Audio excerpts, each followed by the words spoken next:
Colossal is a film with ideas so big and so small jammed together in one movie, but it actually works. It's dancing. Is dancing like...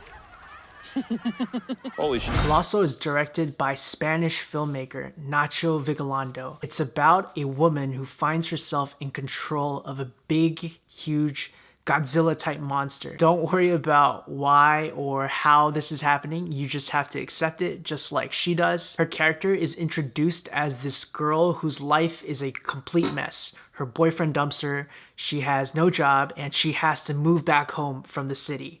And nobody wants to move back home after you've lived in the city. She might have an alcohol problem. A childhood friend played by Jason Sudeikis is one of her only remaining connections, and he initially is very nice to her, but things get a little complicated later. This is a very different film from what I expected. Based on the trailers and other big monster movies I've seen, I had certain expectations about this movie, that it'd be a monster movie but with a twist. But this isn't really a monster movie, this is a character study, and that's what makes it so interesting. Here we have this girl played by Anne Hathaway whose life is completely out of control and falling apart, and she just magically finds herself in control of this incredibly destructive monster that's wreaking havoc in Seoul, Korea. This movie at its heart is a drama, and it deals with relationships, especially with the many different types she has with all of the different men in her life. At first I thought maybe this monster represented certain demons she was facing regarding some troubles she has in her own life,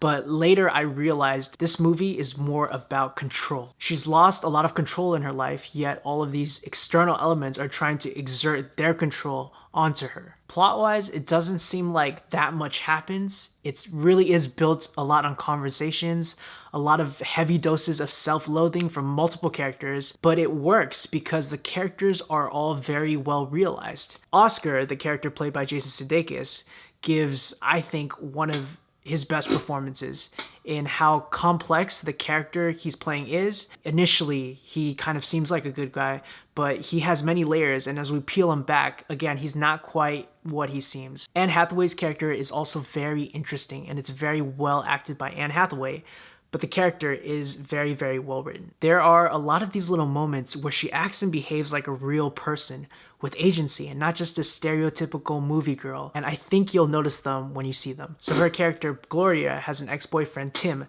played by Dan Stevens, and he's also very good in the role. He's an ex-boyfriend who generally means well, but also kind of oversteps his boundaries like a lot of the men in her life. And I really don't want to say anything more about this film. This is one film where I feel like the trailers were actually really well done because they didn't spoil anything, and I was constantly surprised by the direction the story went. It starts off a bit slow, but once we get into the meat of the story, I was hooked, especially because I could not predict what was going to happen next due to the awesome spoiler-free trailer and also the very confident direction that respects the viewer. There's a giant monster, and I have certain expectations when you have that set up in a film, but the direction Nacho chose to take, Sorry, I'm 10 years old. I think the direction Nacho chose to take was the right one. Now again, if you're expecting a Godzilla type movie, you might be disappointed. This is not a typical monster movie. The plot is a little thin, but again, it makes up for it with very good character-driven scenes. Overall, I give this film an A-. It really surprised me, and I think you should check it out. This film should still be available in some select theaters, and I'm sure it'll be on DVD soon. Guys, once again, thank you so much for watching. Please like and subscribe if you enjoyed this video, and I'll see you guys next time.